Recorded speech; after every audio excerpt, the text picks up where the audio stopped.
शुक्रिया, thank you so much भैया जी। कहीं में आप सभी का बहुत बहुत स्वागत है। इलेक्शन के बाद शो ऐसे ही होता है जैसे शादी के बाद का घर। सब लोग बहुत थके हुए होते हैं। पाजी मेरी बात पे सुन के बड़े मुस्कुरा दिए। यकीनन वो मुस्कुरा इसलिए हैं कि चीजें ऐसे ही होती हैं, लेकिन जिनका रोज का काम है और जिनके घर में बहुत सारी शादी ब्याह होने वाली होती है, वो इस बात को समझते हैं कि एक विदा हुई है या एक विदा होके आई है तो दूसरा अभी तैयारी में है। चुनाव का भी हाल यही रहता है कि एक चुनाव खत्म होता है, दूसरे की तैयारी कहीं शुरू हो जाई होती है। शादी के बाद घरों में होता अक्सर ये है कि क्या रह गया क्या नहीं रह गया, कौन सा बर्तन खनक रहा है, कौन फूफा जी नाराज थे, किनका चेहरा लटका हुआ था, कौन ज्यादा उत्साह में था। ये तमाम सारी चीजों का विश्लेषण होता रहता है। तो चाहे पंजाब की बात हो रही हो और या पंजाब में स्थिति सरकार की हो और या दिल्ली में जो हुआ उस पर, बहरहाल हमको दो चार बातें जो अच्छी लगी वो मैं आज यहाँ पे रखना चाहूंगा। और तमाम वो सारे लोग जो आज शो में शरीक हो रहे हैं उन सबका बहुत बहुत शुक्रिया, थैंक यू सो मच। ये बात सच है कि नोएडा में जरूरत से ज्यादा इस बार हम रुक गए और जरूरत से ज्यादा मैंने शो कर दिए, लेकिन अब सच तो यह है कि ना तो मैं कुंभ जा पाया। कुंभ इसलिए नहीं जा पाया इस बार कि चुनाव की वजह से, और अब इसलिए नहीं जा पा रहा हूं कि सुना इतनी ज्यादा भीड़ है, इतनी भीड़ है कि कई किलोमीटर दूर से जाम है। तो यकीनन थोड़ा सा शांत होने दीजिए, फिर डुबकी लगाने हम और आप सब लोग चलेंगे। और कुंभ तो अभी शिवरात्रि तक है ना जी, शिवरात्रि तक है ना? हाँ 26 बड़ा यार हिसाब किताब रखते हो। बहरहाल तो मुझे मालूम है शिवरात्रि का स्नान है, और हालांकि वहां पे जो मेला है वो देखने को मिलेगा। दिसंबर में गया था जब तमाम सारे टेंट लग रहे थे और तमाम सारे आश्रमों के महात्मा वहां पे पहुंच रहे थे, तो यकीनन वहां पहुंचना होगा। भाई दरअसल हमने जहां से शुरू की थी इलेक्शन के बाद की, और ये कहा था कि शादी का घर जैसे विदा होने के बाद रहता है वही हालचाल आपका यहां पर भी है। दो चार नेताओं की बातचीत है, उनको मैं जरूर रखूंगा, और इसके बाद विश्लेषण का जो मामला है या जो तैयारी है या तैयारी के बाद जो उपरांत है वो सब तमाम सारी बातें होंगी। आपका आना कहां से हुआ? मैं बलिया से आया हूं सर। बलिया से? जी सर। अच्छा, बलिया का आदमी वैसे भी हमेशा ऐसे ही तना हुआ बोलता है, एकदम हल्का बोलता ही नहीं है। बागी बलिया है ना, हाँ? बागी बलिया। अरे नहीं भाई, आप ये बार बार ये जो कहते हैं ना बागी बलिया, ये बिल्कुल ऐसा कुछ नहीं है, ऐसा कुछ नहीं। वो बड़ा शांत है, बड़े विनम्र लोग हैं और बहुत अच्छे लोग हैं। वो आप बागी कहते हैं ना तो मुझे अच्छा लगता है, पता नहीं हर आदमी वहां पे गुस्से में रहता है, ऐसा बिल्कुल नहीं है। बगावत सर वहाँ पे गलत सिस्टम के खिलाफ हर लोग होते हैं, इसलिए बागी बलिया कहा जाता है। अरे नहीं, अब कहाँ बगावत, तो कोई ना अंग्रेज है ना कुछ है, वो अपने लोग हैं सारे लोग, तो थोड़ा शांत रहे। नहीं, दरअसल आपको बताएं क्या है, ये बोलने का भी कुछ मामला अलग सा होता है। कुछ बोल जाओ या बोल दिया, उसके बाद इतनी बातें होती हैं, निकल गया या कह दिया। डिजिटल वाले में तो देखिए रोज तूफान मचा रहता है और अभी भी मचा हुआ है, लेकिन यहां पे मैं आपको बताऊं, बागी शब्द जो है अच्छा है, लेकिन शब्द तो यही है कि बलिया अपने आप में गंगा के किनारे बसा हुआ है, इससे अच्छा बहुत सुख मिलता है। तो इसलिए जो मेरा तो ये मानना है कि मैं बलिया को बलिया की तरह देखता हूं। आप बताइए क्या कहना चाहते हैं? मैं सब कहूंगा कि सर जो सरकारें जो कर रही हैं बाकी मुद्दों पे काफी अच्छा कर रही हैं, लेकिन थोड़ा रोजगार के तरफ, बेरोजगार के तरफ अगर ध्यान दे दे तो बहुत अच्छा होता है। तो अब तो 2500 रुपए मिलेगा महिलाओं को। अब तैयारी करो बस, आपको नहीं मिलेगा? आपको काहे के लिए मिले 2500 रुपए? नौकरी करने तो बाकी लोगों को 2500 रुपए मिलेगा, आपको अफसोस है? नहीं, कोई अफसोस नहीं है कि 2500 नहीं मिल रहा है। हम 25 लाख कमाएंगे। 25 लाख कमाएंगे, ये जज्बा है। जज्बा तो ये है कि हमें 25 लाख कमाएंगे। जो मेहमान आए उनसे हम तारुफ करा देते हैं। संजीव कौशिक जी आम आदमी पार्टी का पक्ष रखने के लिए मौजूद हैं, बहुत बहुत शुक्रिया। अजय सहरावत साहब बीजेपी का पक्ष रखने के लिए मौजूद हैं, बहुत बहुत शुक्रिया, thank you so much. Harnam ji Congress का पक्ष रखने के लिए मौजूद हैं। हरनाम जी आज पता नहीं सबसे ज्यादा खुश हरनाम जी नजर आ रहे हैं, कांग्रेस के प्रवक्ता हैं और सबसे ज्यादा खुश नजर आ रहे हैं। मैंने सोचा था कि मैं शो में पूछूंगा कि ये खुशी का कारण क्या है। हाँ जी। वो शून्य पे सवार है इसलिए खुश है। नहीं, तो शून्य पे सवार होने के बावजूद भी आदमी खुश रहे तो ये तो बहुत बड़ी अच्छी बात है। क्यों हरनाम जी इतना खुश क्यों है? बिल्कुल नहीं, जीवन में हमेशा खुश रहना चाहिए, चाहे परिणाम कुछ भी हो, हमेशा अपने को सकारात्मक रखना चाहिए, ऑप्टिमिस्ट और पॉजिटिव तरीके से जीना चाहिए। बहुत अच्छी बात है हरनाम जी, मैं आपकी बात को बिल्कुल तस्दीक कर। जी बाबू जी नमस्ते, क्या नाम हो गया? निर्मल वर्मा नाम है। वाह वाह वाह वाह। और मैं आपसे लोकसभा चुनाव के पहले आपने यहाँ पर किए तो मैं आया हुआ था। अच्छा। उसमें आपसे मुझे कुछ सवाल किए थे। हाँ। और मैंने एक जवाब दिया था कि मोदी का पाँव अंगद की तरह है, वो खिसकेगा नहीं, मैंने बोला था। अंगद के पांव की तरह मोदी जी का है। हाँ, तब मैंने बोला था। हाँ तो उसका नतीजा भी देख लिया। हाँ देख लिया। और कल दिल्ली में भी पर देख लिया, वो भी देख लिया। तो हाँ वो है। अब और बिहार बात आई शून्य की। हाँ तो उसी में मैं बोलना चाहूंगा हाँ कि बिहार में हमारे जो थे, जो शून्य का आविष्कार किए थे, हाँ हाँ वो तब की बात है जिससे पूरे दुनिया का इतिहास में, पूरी दुनिया में सारा कैलकुलेशन होता है। आज हमारे कांग्रेस के जो लोग हैं, उन्होंने भी एक ऐसा शून्य का रिकॉर्ड बनाया है जिस शून्य के आधार पे अब हम लोग कैलकुलेशन करते हैं कि समाजवादी कहाँ है, बीजेपी कहाँ है। बाबूजी वो तो मुझे सब आपने बता दिया, इशारे से सब समझ जाते हैं। लेकिन मुझे एक बात बताइए निर्मल जी, आप काम क्या करते हैं? मैं अभी तो मैं काम रिटायर्ड हूँ। रिटायर्ड नहीं, पहले क्या करते थे? पहले मैं प्रोफेशनल था, बहुत सारे मल्टीनेशनल कंपनी में। हाँ वही मैं सोचा, हल्का आदमी नहीं है वो तो, इतनी सारी इतनी चीजों पे तो ध्यान दे रहा है कि शून्य का आविष्कार बिहार। तो बात मैं शुरू करता हूं। सबसे पहले बंगाल, ममता बनर्जी ने क्या कहा? ममता बनर्जी ने कहा कि बंगाल में हम अकेले, एकला चलो रे, हम अकेले ही लड़ेंगे। कांग्रेस ने हरियाणा और दिल्ली में आपकी मदद नहीं की। हरीश रावत कांग्रेस के वरिष्ठ नेता हैं, उत्तराखंड से आते हैं। उन्होंने कहा कि बीजेपी के पास दो लोग हैं, एक तो प्रधानमंत्री मोदी जी और दूसरे गृह मंत्री अमित शाह जी, जो विपक्ष को रौंदने वाले ये दो प्रचारक हैं, इनके जो प्रमुख हैं, जो जीत का कारण बनते हैं। और दूसरी बात उन्होंने कहा, दिल्ली जीते उससे पहले बिहार की तैयारी ये लोग कर लेते हैं। दिल्ली जीते, रिजल्ट आया नहीं था, बिहार की तैयारी ये कर लेते हैं और ये आज की बीजेपी है। ये कौन कह रहे हैं? हरीश रावत जी कह रहे हैं।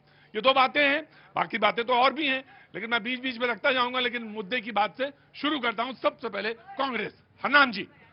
आज समाजवादी पार्टी भी है, राघवेंद्र दुबे जी भी, और जेपी लोहिया जी, राजनीतिक विश्लेषक। बहुत बहुत शुक्रिया जी। हरनाम जी। जी जनाब। ये दो बातें कह रहे हैं। हरीश रावत जी कह रहे हैं कि इनके पास दो लोग हैं, और दूसरी बात वो कह रहे हैं कि वो ये जो आज की बीजेपी है, वो चुनाव परिणाम दिल्ली का आया नहीं, बिहार पे नजर रखे रहते हैं और ये इतनी तैयारी रखते हैं। देखिए स्वाभाविक है, ये तो खैर अच्छी बात है कि वो अपनी पार्टी के अच्छे प्रचारक हैं और प्रचार कर अपनी पार्टी को जिता रहे हैं, लेकिन उनके पास दो महत्वपूर्ण विभाग हैं, एक देश के प्रधानमंत्री और एक देश के गृह मंत्री हैं। तो उन्होंने चुनावी मशीन की बजाय उन्हें जो एक एडमिनिस्ट्रेशन है, या जो उनको एक देश की जनता ने जनमत के माध्यम से एक काम दिया है, उस पर भी उन्होंने कहीं काम करना चाहिए, उन पर दिखाना चाहिए। जहां केंद्र सरकार की कुछ ड्यूटीज हैं, जो उन्होंने वायदे किए थे, चाहे 2 करोड़ रोजगार का था, चाहे महंगाई कम करने का वायदा था, चाहे और दूसरे वायदे थे, उन वायदों पर भी अगर वो इतना सकारात्मक रूप से काम करें तो मैं समझता हूं देश के युवा, जैसे अभी कुछ कह रहे थे कि बेरोजगार इस समय सबसे बड़ी समस्या है, तो उस पर भी कुछ प्रकाश आ सकता है। हरनाम जी, आपको भी कुछ चीजें बदलनी पड़ेंगी अब इस चुनाव परिणाम के बाद दिल्ली में। कुछ चीजों पे नए सिरे से सोचना पड़ेगा। कांग्रेस को नए तरीके से बात रखनी पड़ेगी, अन्यथा बात बनेगी नहीं। जी, मैं कांग्रेस से एक छोटा सा, बीजेपी से एक छोटा सा व्यू पॉइंट लेता हूं और फिर जो आता हूं, हरीश रावत जी ने आम आदमी पार्टी के लिए क्या कहा वो मैं बताऊंगा। जी, पहले तो प्रतीक भाई, आज नोएडा में खड़ा हूँ। हाँ यूपी की जनता को, दिल्ली की जनता को, हरियाणा की जनता को एनसीआर में भारतीय जनता पार्टी की सरकार बनने की ढेर सारी शुभकामनाएं। बहुत बहुत शुभकामनाएं आपको भी, बहुत बहुत शुभकामनाएं। सभी बॉर्डर भगवामय हैं और मुझे लगता है एनसीआर में बहुत अच्छा काम होने वाला है। दिल्ली दोबारा से दिल्ली बनेगी। हम बार बार कहते रहे हमें लंदन पेरिस नहीं चाहिए, हम दिल्ली को ही एक बेहतर और एक विकसित दिल्ली देखना चाहते हैं। इसी के लिए हमने चुनाव लड़ा और मुझे लगता है मोदी जी के चेहरे पर जो वोट इस बार पड़ा है, मुझे लगा है घमंडियों का भी घमंड टूटा है, अहंकारियों का अहंकार टूटा है। बहुत सारे लोग को दिल्ली का मालिक बनने का शौक था, तो दिल्ली की जनता ने बता दिया कि दिल्ली की असली मालिक दिल्ली की जनता है, ना कि कोई आदमी जो एक्टिविस्ट बन करके किसी सरकार पर आकर के कब्जा कर ले। तो जो आपदा आन पड़ी थी, उस आपदा को दिल्ली वालों ने भगा दिया है और उनको उनकी सही जगह दिखा दी है। जी, एक कमेंट आम आदमी पार्टी से। देखिए, लोकतंत्र में जनमत सर्वोपरि है और जनता ने इस बार हमें विपक्ष में बैठाया और भारतीय जनता पार्टी को जनमत दिया है सत्ता में आने के लिए। राइट, बधाई हो आपको। लेकिन मजबूत विपक्ष है हम भारतीय जनता पार्टी ने जितने वादे किए हैं, इन्होंने अहंकार वाली बात करी है। अब इनका लिस्ट लेके अब हम घूम रहे हैं। हमने अपना लिस्ट छोड़ दिया है। अब गर्भवती महिलाओं को 21,000 हम दिलवाएंगे। अब विद्यार्थियों को 15। शुरू कहां से करेंगे? पंजाब से या यहीं से शुरू करेंगे? यहीं से। मैंने कहा था नए तरीके से सोचने का समय है। ये दबाव बनाना है, कहां से बनाना है? आपको पंजाब से शुरू करना चाहिए। हाँ जी, पंजाब की जनता भूल गई। हाँ, आपने वादा वहां से किया था। आपने कहा हम शुरुआत करना चाहते हैं, तो बड़ी अच्छी बात है।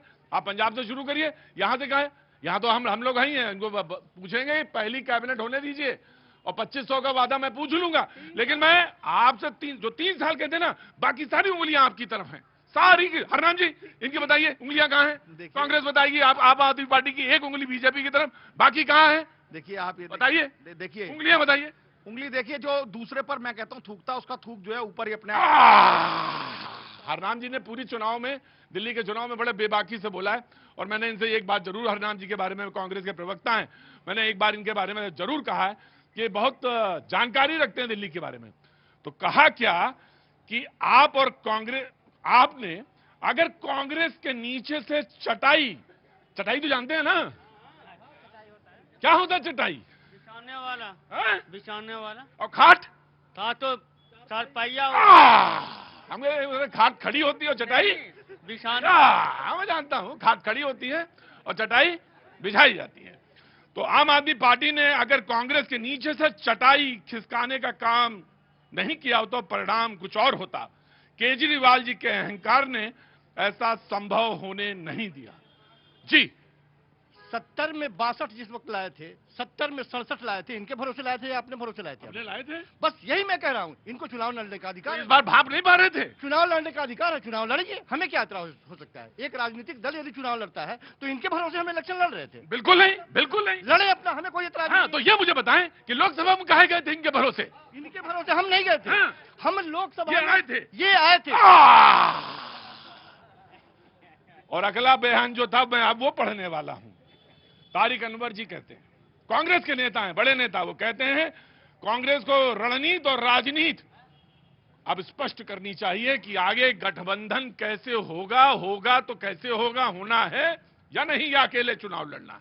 हम तवज्जो नहीं देते, इनको किसी को तवज्जो नहीं देते, हम अपने बदौलत राजनीति कर रहे हैं। अरे सोच लिया, ऐसा ना हो शब्द दोबारा चबाने पड़े आपको। की बात कर रहे हैं, हम तो अपने बारे में कह रहे हैं कि हमें विपक्ष की भूमिका जो मिली है वो निभाएंगे हम 5 साल तक लगातार। कांग्रेस और बीजेपी को कांग्रेस 3 साल में देश के प्रधानमंत्री को डुबकी लगाना होगा जमुना में।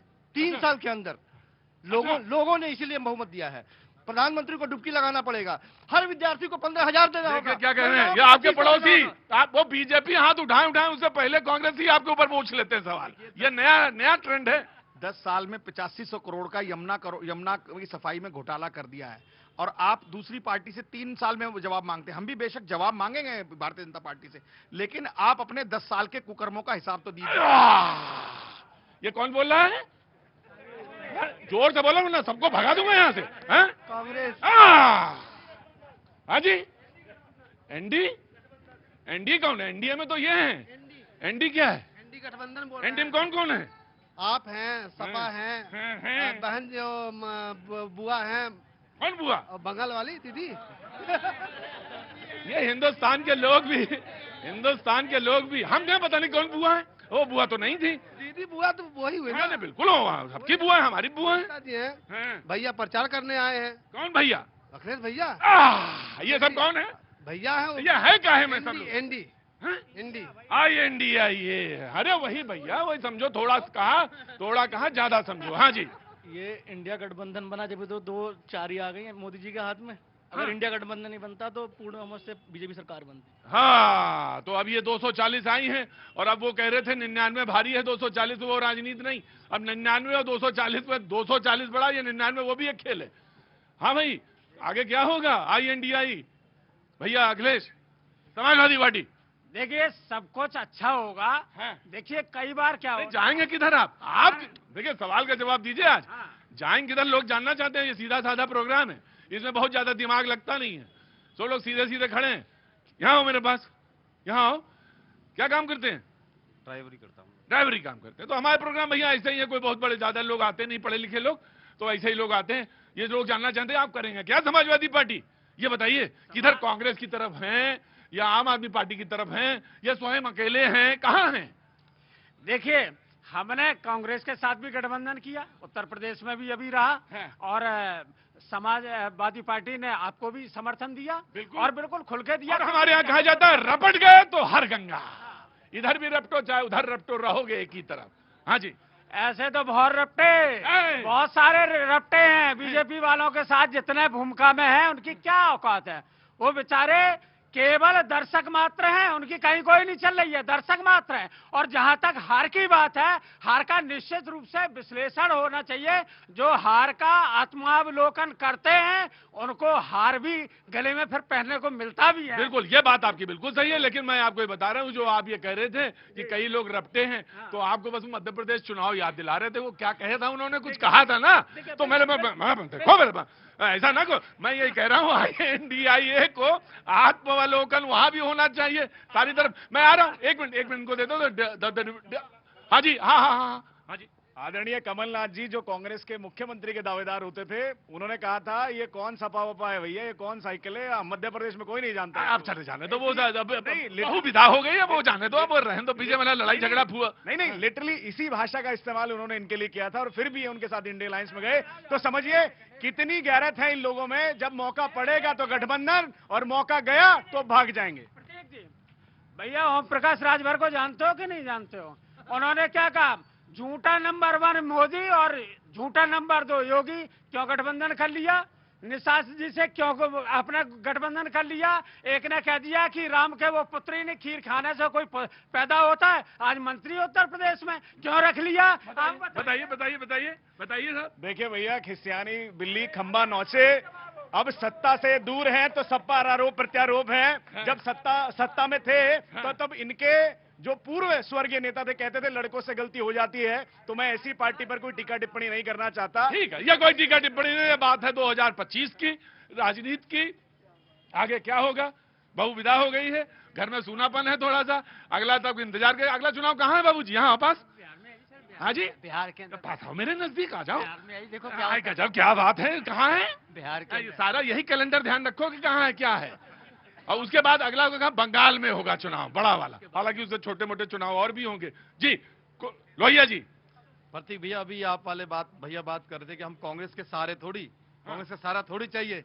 अरे कांग्रेस के सहारा लेकर के तो आप चुनाव 2013 में जीते थे, शीला जी के ऊपर आरोप लगाकर वो इतने सारे पेज लेकर घूमते थे, तो उन्हीं के ऊपर तो चुनाव लड़े थे। और उसके बाद बच्चों की झूठी कसम खाकर भी कांग्रेस के ऊपर ही आपने सरकार अब जाने दीजिए, अब खत्म हो गया पन्ना, वो पलट दिया लोगों ने। थोड़ा भैया इनको आईना तो दिखाने का काम करेंगे। तो देखिए, अब वो आईना दिखा दिया जनता ने, अब उसके बाद ना दिखाइए। तो अभी भी इनका घमंड नहीं टूटा है, अभी भी कह रहे हैं हम इनके ऊपर थोड़ी चुनाव लड़े हैं, इनको अभी भी घमंड नहीं टूटा है, घमंडिया लोग हैं। ये लोग कहते थे दिल्ली का मालिक हम है, दिल्ली की मालिक तो दिल्ली की जनता है। प्रतीक भैया दिखा दिया ना दिल्ली की मैंने क्या क्या कर दिया।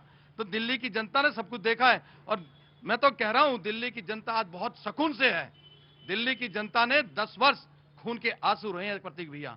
मैं तो एक बात जानता हूं, चाहे आप कहीं भी बोले, भगवती कृपा करें, आप कहीं भी रहें, कहीं भी कुछ भी करें, लेकिन जहां बोलें वो संयम के साथ बोलें, क्योंकि ये वाणी है, अगर दाएं बाएं होती है तो तूफान खड़ा हो जाता है, और तूफान खड़ा हो गया है, कहीं खड़ा हो गया। लेकिन मैं याद दिला दूं, एक बयान था कि मोदी जी दिल्ली में आप मुझे, हाँ जी, क्या क्या कहता, क्या तो याद नहीं आ गया। यही अरविंद केजरीवाल है जिन्होंने अहंकार की भाषा में बिल्कुल घमंडी में आकर के कहा था भरी सभा में कि अरविंद केजरीवाल को दिल्ली में हराने के लिए नरेंद्र मोदी जी को पुनर्जन्म लेना पड़ेगा, इस जन्म में तो नहीं हरा पाएंगे। अब मुझे बताइए केजरीवाल कहां मुंह दिखाएंगे, बताइए। कि दिल्ली की जनता ने हमें हराया नहीं है, केवल भूमिकाएं बदली हमारी। प्रमुख विपक्षी के तौर पर इतनी मजबूत, एक तरफ हम थे। मजा बहुत आता है ना, मजा गुरु बहुत आता है। पास आ जाओ मेरे, पास आ जाओ, और पास आ जाओ, मजा बहुत आता है ना। बोले नहीं, हमारे शो में आए ना आए वो बात अलग है, लेकिन देखे कैसे तुरंत एकदम भूमिका, यही प्रवक्ता है, इसी में इनके 100 के 100 नंबर है, इसी में 100। बोले हम हारे नहीं हैं, हमारी भूमिका बदल गई है। अब हमारी भूमिका क्या होगी गुरुजी, बताइए। मैंने कहा कि 22 कम होता है क्या, जहां देश के प्रधानमंत्री लड़ रहे हो स्टेट के मुख्यमंत्री के खिलाफ, ये हमारी भूमिका कम है क्या? तो 200, अच्छा अब आप सवाल का जवाब दीजिएगा, 240 कम होता है क्या? नहीं, आज कह रहे हैं ये 240 कम नहीं होता है, लेकिन बहुमत भी नहीं होता। 22 बहुमत में है क्या? 22 बहुमत है क्या? नहीं, बहुमत नहीं है, लेकिन हमें अपनी क्या नाम है बेटा, इधर आओ, पास आओ, मेरे पास आओ, क्या नाम है तुम्हारा? कृतिका। ये सब जो बातें हो रही है, जैसे मैं अक्सर कहता हूँ, सब सुनना नहीं है, और ये सारी बातें अच्छी नहीं है, बस अपने जो काम की बात है वही ध्यान में रखना है ना। क्या कर रही हो? मैं बीटेक कर रही हूँ। बीटेक, ओहो, कहाँ से? ग्रेटर नोएडा। ग्रेटर नोएडा से। और कितना, कौन से साल में, कौन से ईयर में हो? Second year. सेकंड ईयर में? हाँ। अच्छा, तो इसके बाद 2 साल बाद, और 2 साल बाद फ्री हो जाओगे, उसके बाद क्या करना है? उसके बाद अभी प्लेसमेंट्स और वही प्लेसमेंट वगैरह, उसी पे ध्यान देना है। प्लेसमेंट कैसे अच्छा हो और कहाँ पे हो, इसमें दबाव बनाए रखना है पत्रकारों पर भी कि इस पर बात होती रहे, या उस पर लोगों को बुलाते रहें, ये लोग पूछते रहें कि कहाँ कहाँ अपॉर्चुनिटी बन रही है ना। बाकी ये तो सब हम रोज ऐसे ही बात कर, आप बहुत गंभीर है, सब ठीक तो है ना, घर में सब ठीक है ना? प्रतीक जी, मैं दिल्ली के अंदर बाइक चलाता हूँ और मैं डेली 200 किलोमीटर बाइक चलाता हूँ। 200 kilometre? Lump sum lump sum lump sum lump sum. और सर मैं बता रहा हूँ, दिल्ली की जो सड़कों के किनारे जो मट्टी है ना, जब डीटीसी बस निकलती है, हाँ। सर चेहरे का क्या कुत्ता बना देती है, मैं बता नहीं चेहरे का क्या बना देती है? मैं उस वक्त गाली देता हूँ। देखिए साहब, ये देखिए, यही शो में है, बाकी कुछ शो में है नहीं। मेरे अंदर आओ, अंदर। चेहरे में बाकी यही, चेहरे का क्या बना देती है धूल? जी, मेरे घर वाले मेरी शक्ल नहीं पहचान पाते, शाम को आता हूँ तो मैं। क्यों? मुझे आवाज लगा के बोलना पड़ता है कि बेटा मैं पापा हूँ। इतनी गंदगी दिल्ली है, दिल्ली से ज्यादा गंदा स्टेट कोई नहीं है भारत के अंदर। और नरेंद्र मोदी एक ऐसे नेता हैं जिन्होंने राम मंदिर 500 सालों से कटघरे में फंसा हुआ था, उन्होंने कहा था कि राम मंदिर लेके आएंगे, वो राम मंदिर लेके आए हैं। मैं नरेंद्र मोदी जी और योगी आदित्यनाथ, मैं इनको फुल सपोर्ट करता हूँ। क्या नाम है आपका? लोकेश शर्मा नाम है। तो 200 किलोमीटर रोज मोटरसाइकिल चलाते हैं? सर पार्सल वगैरह का काम करता हूँ। पार्सल वगैरह का? तो 200 किलोमीटर मोटरसाइकिल चलाते हैं? 150 चलाता हूँ भाई, रोज चलाते हैं। और वो जो दिल्ली की सड़कों का हाल है सर जी, दिल्ली से ज्यादा बेकार सड़कें कहीं की भी नहीं है दिल्ली में। मैं नोएडा इसलिए आया हुआ हूँ, मैं आपको बताऊं, दिल्ली का नागरिक होते हुए भी मैं नोएडा में काम करने के लिए आता हूँ, क्योंकि नोएडा की सड़कें और यहाँ योगी जी हैं, इस वजह से खौफ नहीं होता बिल्कुल भी। अच्छा, मैं ये बात जानता हूँ, लेकिन मैं एक बात बता रहा हूँ, देश में अगर सड़कों को लेकर पहली बार मेरे कानों में आवाज पड़ी थी चुनाव में, तो वो एक ही स्टेट था, वो था मध्य प्रदेश। और उस समय दिग्विजय सिंह की सरकार थी और उसमें इतना सड़कों पे बात हुई, इतनी बात हुई, लेकिन उसके बाद ये पहली मर्तबा है जब सड़कों को लेकर इतनी चर्चा थी देश में। सबसे बेकार सड़कें दिल्ली की है। और अब नरेंद्र मोदी, क्यों ऐसा क्यों? मतलब आप तो विश्लेषण करेंगे तो ये पॉइंट तो आएगा ना आपके सामने कि सड़कों की हालत बहुत खराब थी, ये भी एक इशू था। हाँ जी, पानी की भी हालत खराब है। हाँ जी, पानी की भी हालत खराब है। पहले सड़क से बचो, सड़क से बच गए तो पानी पिलाएंगे फिर। हाँ जी, ठीक जी, वही तो आत्ममंथन का विषय है। हाँ, वही आत्ममंथन करना है, वही तो कर रहे हैं ना। तो ऐसा आत्ममंथन जरूर किया करो, हार जाया करो चुनाव, फिर जो मंथन किया करो। लेकिन ऐसे बाइकर्स के लिए जो छलावा किया गया है कि आपको आयुष्मान योजना में रखेंगे, ये भी छलावा देखिएगा कैसे। गजब है यार तुम लोग, मतलब तुम्हें नींद कैसे आती है कौशिक जी, भगवान कसम बता ले, नींद ही नहीं आएगी, करवट बदलते रहो। हाँ जी भैया, आपको just give me a second. हाँ जी, आप सोच कर बैठिए, दिल्ली जैसा छोटा सा राज्य जिसे यूनियन टेरिटरी कहते हैं, वहां का बजट कहते थे अरविंद केजरीवाल जी, मैं IRS अफसर हूं और 76,000 करोड़ का बजट है, और दिल्ली से खस्ता हाल की सड़कें किसी स्टेट में या किसी राज्य में नहीं है। तो आपने सुनी लिया है क्यों? क्योंकि काम ही नहीं किया है। अब मुझे बताइए, ये 76,000 करोड़ का बजट गया कहां है? ना कोई नया वाटर ट्रीटमेंट प्लांट लगाया है, ना कोई नया स्कूल बनाया है, वो स्पोर्ट्स यूनिवर्सिटी आज भी खड्डे में है, रोड में खड्डा है कि खड्डे में रोड हमें पता नहीं है, दिल्ली जल बोर्ड पानी नहीं पिला पा रहा, नई बसें खरीदी नहीं गई। तो 10 साल में केजरीवाल जी किया तो इस पैसे का क्या किया, हिसाब तो देना पड़ेगा। हिसाब लेंगे आप? पूरा आप समझ लीजिए, बेल परिवार हैं, जाना तो जेल तय है।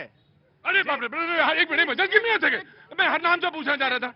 2100 रुपए देने के लिए जब हम कह रहे थे, पूछते थे पैसे कहां से आएंगे, 2500 इनसे दिलवाएंगे, दिलवाएंगे इनसे 2500 इनसे दिलवाएंगे और देना होगा इनको। देखिए कौन कह रहा है, जो ये ना हिसाब बता पा रहे थे कि 2100 कहां से देंगे, अब वो 2500 का हिसाब लेंगे, लेकिन ये भी तो बताएंगे आपकी कि अभी तक पंजाब में आपने क्या किया, तो हिसाब तो पंजाब का भी देना पड़ेगा आपको। जी बिल्कुल, ऑफकोर्स आप जरूर लीजिएगा और बार बार इनसे पूछेंगे 2500 कब दे रहे हैं, कब दे रहे हैं, कब दे रहे हैं। अगर हमने प्रॉमिस किया हमने दिए, हमने मध्य प्रदेश में प्रॉमिस किया दिया, हमने छत्तीसगढ़ में प्रॉमिस किया दिया, हमने महाराष्ट्र में प्रॉमिस किया दिया। अरे पंजाब में तो अभी भी सत्ता में बैठे हो, अगर शर्म है तो अपने प्रॉमिस को डिलीवर करके दिखाओ। वैसे भाई एक बात बता दें आपसे, महाराष्ट्र में आज ही खबर है कि 2 योजनाओं में पैसा नहीं है। मैंने बात आपको बता दी है और वो वादे बड़े बड़े हैं, और अब कैसे होगा ये बहुत संकट की चीज है और सोचने वाली बात है कि होगा कैसे। जी हरनाम जी, देखिए, हमने भी कर्नाटका और तेलंगाना में डिलीवर किया महिलाओं को, और वहां बहुत अच्छे ढंग से यहाँ क्यों नहीं हो पाया? आपसे कांग्रेस का यहाँ पे क्यों नहीं बन पाया? बिल्कुल, ये आत्मचिंतन का हमारा विषय और हम इसमें बहुत गंभीर रूप से चिंता भी कर रहे हैं और सोचेंगे भी और अपने संगठनात्मक परिवर्तन करके संगठन को चाक अब आप आम आदमी पार्टी से साथ बनेगा हिसाब किताब की अब दूरी बनी रहेगी? देखिए, जहां तक आम आदमी पार्टी की बात है तो जैसे ही लोकसभा चुनाव का तो आम आदमी पार्टी ने कॉल ली थी कि हमें इनके साथ नहीं लड़ना है, तो जैसे इन्होंने पंजाब में लिया तो पंजाब में 13 में से 7 सीटें कांग्रेस जीती, 3 ये जीती। अब सुना कि आप पंजाब में कुछ खेल कर रहे हैं? नहीं, पंजाब में तो इन्हीं के एमएलए भागने के लिए तैयार घूम रहे हैं। पंजाब में कुछ ना कुछ तो होगा। अब मुझे नहीं मालूम क्या, बहरहाल सरकार बनी रहे, चुन के आती है तो अच्छा लगता है। आप साहब कहाँ से आए? गोरखपुर। गोरखपुर से हैं जी। कहाँ काम करते हैं? काम नहीं करते, जस्ट घूमने आए थे। अच्छा, गोरखपुर से यहाँ बहुत चुनाव का आनंद लेने। अंदर आओ यार, तुम ऐसे आदमी कहाँ मिलते हैं कि जो आनंद है चुनाव। यहाँ पूछो चुनाव पाजी, चुनाव में कितना आनंद आया था? ये हंसने लगे। ऐसे आदमी बाबा जी की नगरी में मिलते हैं। वाह वाह वाह वाह वाह भाई, आपको प्रणाम है, आपको बहुत बहुत आनंद मिले। तो जी आप गोरखपुर से ऐसे घूमने आ गए यहाँ पे, बहुत अच्छी बात है, आप घूमे, आनंद लें। लेकिन कुछ विश्लेषण भी किया है आपने? हाँ, क्या बताइए। एक्चुअली ये लोग जो चुनाव लड़ रहे हैं, कौन? ये जो भी पार्टियां हैं, मैं स्पेशली किसी एक को ऐसा गलत नहीं कहने वाला हूँ, लेकिन मैं देखता हूँ, एक बार खुद सोचिए, एक आदमी किसको बुरा कहें जब सभी बुरे हैं?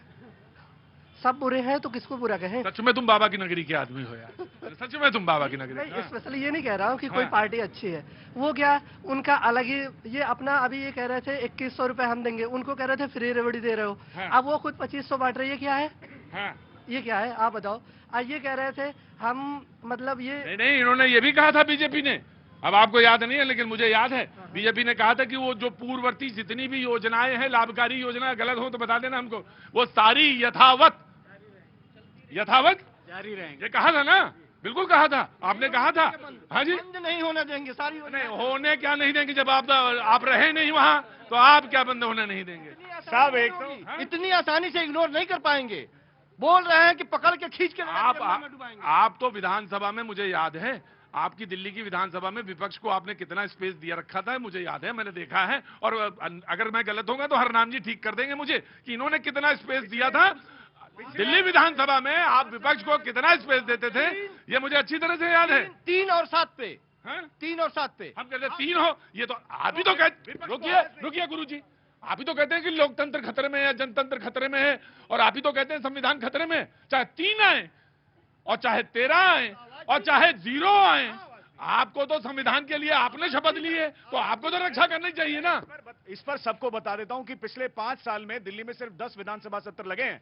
5 में अरविंद केजरीवाल ने अपने नेताओं की सैलरियां बढ़ाई हैं, और 5 में किसी में एलजी को गाली दी है, किसी में एचएम को गाली दी है, किसी में पीएम को गाली दी है, सेंटर केंद्र सरकार को गाली दी है, या दिल्ली पुलिस को गाली दी है। एक भी सत्र में कभी किसी दिल्ली की जन कल्याणकारी नीति पर कोई चर्चा हुई नहीं है। आप मुझे बताइए, जब इन्होंने ठेके खोले और एक पे एक शराब बांटने की स्कीम बनाई, क्या आपने कभी वो विधानसभा सत्र में के पटल पे सुनी थी? क्या डिस्कशन होते हुए सुना था? कभी नहीं सुना होगा। क्या दिल्ली जल बोर्ड का मैटर कभी विधानसभा सत्र के डिस्कशन में आया? क्या पोल्यूशन विषय बना, क्या डिस्कशन में आया? इसका मतलब आप अराजक सरकार चला रहे थे, ना आपने विपक्ष की सुनी, ना आपने नेताओं की सुनी, इसलिए आज आप सत्ता से बाहर हैं। राइट, हरनाम।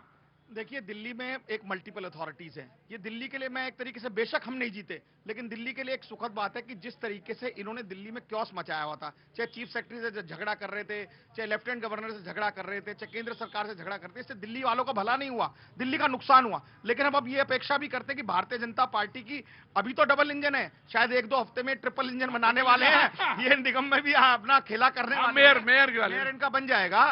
तो हम ये चाहते हैं कि दिल्ली में ट्रिपल सरकार बनी है, तो ना एलजी भी इनके, एचएम भी इनके, प्रधानमंत्री भी इनके, केंद्र सरकार भी इनकी। तो दिल्ली में कुछ डिलीवर करके दिखाएं, दिल्ली को वापस वही चमचमाती शीला दीक्षित वाली सरकार बनाकर दिखाएं, जिसमें मेट्रो थी, जिसमें एसी बसें थी, जिसमें 100 से ज्यादा हॉस्पिटल थे, यूनिवर्सिटी थी, कॉलेजेस थे, स्पोर्ट्स यूनिवर्सिटी थी, शानदार रोड थे, ग्रीनरी थी, प्रदूषण रहित दिल्ली थी। ये सब करके दिखाने का एक चैलेंज भारतीय जनता पार्टी के ऊपर। देखा, सुना आपने? और आप कहते थे ये सब कुछ नहीं है। और 10 साल से ये नहीं था क्या? सब कुछ तो था ना। 10 साल से सब कुछ था कि नहीं था? नमस्ते, कहाँ से आना हुआ सर? सर हम यहीं से खोड़ा से आए सर। खोड़ा तो पास में ही है। हाँ, यहीं से आए सर। हाँ, तो यहाँ कैसे आना हुआ? सर यहाँ कुछ काम से आए थे। अच्छा, तो हो गया काम। नमस्ते, कैसी हैं आप?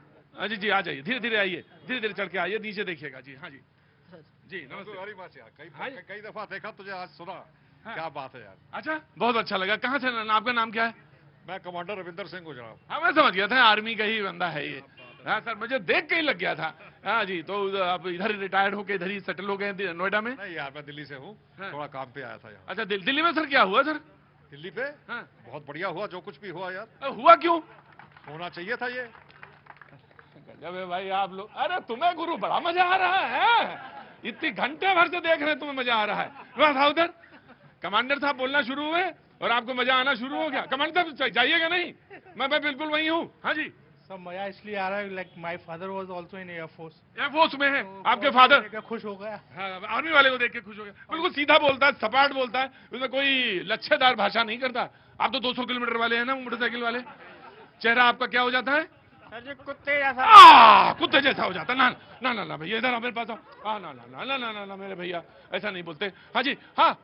मैं क्या अपना पगलापन इसी तरीके से कायम रखना यार। क्या ये पगलापन ही तो है जो आपको खींच लाता है और मुझे आपसे बाध्य कर देता है कि मैं आपसे बात करूं। Thank you so much sir, thank you so much. I go crazy. I got crazy. जी सर बोलिए। समाजवादी से पूछ लूं फिर मैं आता हूं। समाजवादी बताओ भाई। मैं चाहता हूं कि जो दिल्ली में चाहता क्या हूं अभी यहाँ क्या चाह रहा हूं? वादे जो दिल्ली में किए हाँ। वो वादे पूरे करने चाहिए बीजेपी को, क्योंकि बहुत वादे किए थे। 2 करोड़ नौकरी हर साल की तो याद भी नहीं है। बुलेट ट्रेन की बात हुई, किसानों की आमदनी दोगुनी कर रहे थे। 2022 अगस्त तक हर घर में नल में जल क्या क्या इन्होंने बता दिया। गैस भी मिलेगी, लेकिन कोई भी वादा पूरा नहीं हुआ। होली दिवाली कई होली, अब देखो होली आ रही है। हाँ। सिलेंडर फ्री है। सिलेंडर फ्री है। हाँ। तो सिलेंडर यहाँ भी देने का भी वादा किया अमित शाह जी ने। यही किया है। हम चाहते हैं कि ये भी वादा पूरा करे, कहीं वही ना हो जाए जैसे यहाँ पर अभी दिल्ली की बातें कर रहे थे। 90 दिन में यूपी की सड़कें गड्ढा मुक्त हो जाएंगी। पहले कार्यकाल में शुरू में ही बात कर दी थी जब केशव प्रसाद मौर्य ने। फिर क्या हुआ, आज तक वो गड्ढे पूरे ही नहीं हुए। गड्ढे में सारा काम चला। आप यहाँ देखें, मेट्रो से लेकर के जहाँ भी मल्टी लेवल पार्किंग जहाँ हम खड़े हुए हैं, चाहे एलिवेटेड रोड गया है, जो भी आप देखेंगे सब अखिलेश सरकार के सारे काम है। एक भी भवन इन्होंने बनाया हो उत्तर यहाँ बता दे पूरे में एक भवन बनाया हो तो बताएं। केवल विकास कार्य उस समय हुआ था, तो हम चाहते ही है। किस समय हुआ था? जिस समय अखिलेश जी की सरकार थी। और अखिलेश जी ने अपने वादे जो पूरे किए थे, चाहे वो लैपटॉप 17 लाख छात्राओं को देने का काम किया था। अच्छा ये अरे मैं भूल गया। अरे रुको मैं आ रहा हूँ मैं मुझे मालूम है किसके पास जाना है इसके बाद, मुझे बिल्कुल याद है। हाँ क्या बनाया था? हज हाउस बनना चाहिए सर। सर बिल्कुल बनना चाहिए, हज हाउस बनना चाहिए सर। मैं जरूर बनाया था और मिल्कीपुर हो गया, थोड़ा मामला हल्का आया, बराबर आया है ना। मिल्कीपुर हो गया, लेकिन मैं आ रहा हूँ सर, आ रहा हूँ सर। हज हाउस बिल्कुल बनना चाहिए, मैं इस बात का बिल्कुल हाँ बिल्कुल। लेकिन मैं एक बात कहना चाहता हूँ, मैं तो आपसे सवाल जब आप बोल रहे तो मैं सुन तो रहा था, लेकिन मैं ये सोचा था कि कुंभ में कितने डुबकी लगा लिए लोग? पहले ये बताओ कि कुंभ में मरे कितने? जाकी रही भावना जैसी। लेकिन मैं तो बस ये पूछ रहा था। अरे मैं तो आपके मतलब का सवाल पूछा था, आपके मतलब का ही सवाल आपको दिया था। किसी ने मुझे बताया लगभग 46 करोड़ लोग हो गए। जी now you please respond. Samajwadi Party के प्रवक्ता तो ऐसे बात कर रहे थे जैसे अखिलेश यादव ही वास्को डी गामा थे। उत्तर प्रदेश की खोज ही अखिलेश यादव ने करी है। मतलब गजब काम कर दिया भैया। आप अपना पैसा घर से लगाए थे क्या? मतलब ऐसा बता रही है। अरे भैया एक बात बताओ, आज आप सुन लो, अब सुन लो, मैं सुन रहा था यार, मैं आपको प्यार से सुन रहा था।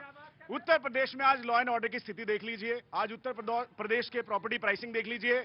जेवर एयरपोर्ट बन रहा है वो देख लीजिए। मैं नजदीक की डेवलपमेंट आ रहा हूं जिसके लिए आपको दूर नहीं जाना पड़ेगा। राम मंदिर के आसपास की डेवलपमेंट देख लीजिए, उज्जैन का कॉरिडोर देख लीजिए, आज कुंभ की व्यवस्था देख लीजिए। आज हर तरीके से उत्तर प्रदेश चहुमुखी विकास कर रहा है। किसान के खाते में सम्मान निधि जाती है, जिसको लोन चाहिए लोन की व्यवस्था है, मुद्रा लोन लोग को दिए जा रहे हैं, स्किल इंडिया कैंपेन चल रहा है। इतनी सारी चीजें करने के बाद अभी सैमसंग का प्लांट यहां पर लगा है, मेक इन इंडिया यहां चल रहा है। तो मुझे बताइए, जब सारे काम चल रहे हैं, ये चाहते हैं इनके समय में तो कुछ ना हो और मोदी जी आ जाए तो 2 दिन में ऐसा दिखने लगे सब, मतलब मक्खन जैसा बिल्कुल। अरे भैया समय लगता है, मक्खन जैसा नहीं चल रहा है। उसके लिए शब्द दिया इन्होंने, खटाखट खटाखट खटाखट। मुझे बताइए। हाँ जी आया भाई दूसरा कार्यकाल चल रहा है। हाँ। आप बताइए कि कितने रोजगार दिए, क्या काम किया बताइए। उत्तर प्रदेश में कौन सा काम कर दिया आप बताइए। हमने बताया क्या? एक बात बता दूं मैं, रुको 1 मिनट। हाँ मैं पूछता हूँ। हाँ। आप ये बताइए कि आपने कितना रोजगार दिया, लेकिन एक बात आप भी बताइए।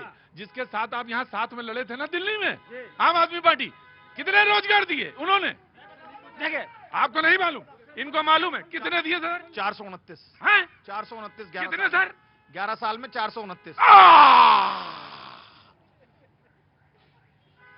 ले टाटा फिस हो गया मामला।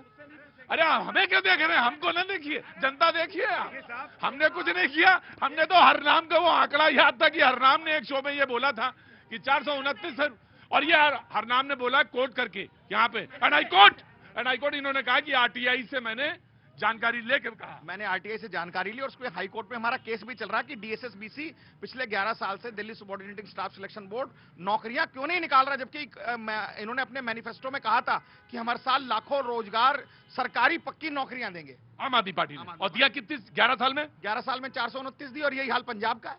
आप देख लीजिए, पंजाब में भी इस टाइम सबसे ज्यादा अगर पीक पर कोई बेरोजगारी है, चरम पर नशा है, चिट्टा है, तो आप देख लीजिए पंजाब के अंदर है। पंजाब का युवा सबसे ज्यादा अगर कहीं परेशान है, त्रस्त है, सबसे ज्यादा डंकी जो कर रहा है, कौन कर रहा है? जो भी अमेरिका से भी जो गए हैं लोग, सबसे ज्यादा बाहर क्यों भाग रहा है पंजाब का युवा? क्योंकि वहां रोजगार नहीं है, वहां पर अच्छा माहौल नहीं है, वहां पर नशा है, वहां पर ड्रग्स है। नंबर एक पे गुजरात। हाँ बिल्कुल। अरे तो मैं कहा तुम बोले रहो, तो समाजवादी पार्टी पहले बोले रहा करो बीच बीच में। हाँ लगे कि हो तुम हो। हाँ जी बोलिए। 429 जितने लोग वहाँ सबसे ज्यादा हैं, और उसमें सबसे ज्यादा लोग गुजरात के हैं, ये बिल्कुल सही कह रहे हैं दुबे जी। अरे मैं ये नहीं कह रहा, मैं ये कह रहा 11 साल में आप 429 वोटों को लोगों को दे पाए। और 10 साल तक हर साल 2 करोड़ देने वाले से नहीं पूछ लीजिए, एक बार पूछ लीजिए, हर साल 2 करोड़। इनसे तो मैं कैबिनेट ना, इनकी तो हम पहली कैबिनेट में नजर रखे हूं, पहली कैबिनेट पे, और देखें पहली कैबिनेट में ये 2500 देते हैं या नहीं, पहली नजर।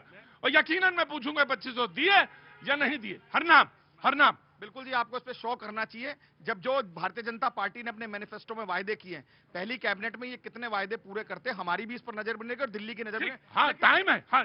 लेकिन मैं फिर भी कहता हूं, एक सकारात्मक विपक्ष की भूमिका है कि हमें भारतीय जनता पार्टी को थोड़ा समय तो देना ही पड़ेगा, क्योंकि वो सरकार में आएंगे, चाक चौबंद करेंगे, अपने व्यवस्था बनाएंगे, उसके 2 महीने 3 महीने बाद, 2-3 महीने बाद फिर हम देखेंगे, इनसे सवाल भी पूछेंगे, इन्हें भागने थोड़ी। समाजवादी सीखो, ये है कांग्रेस।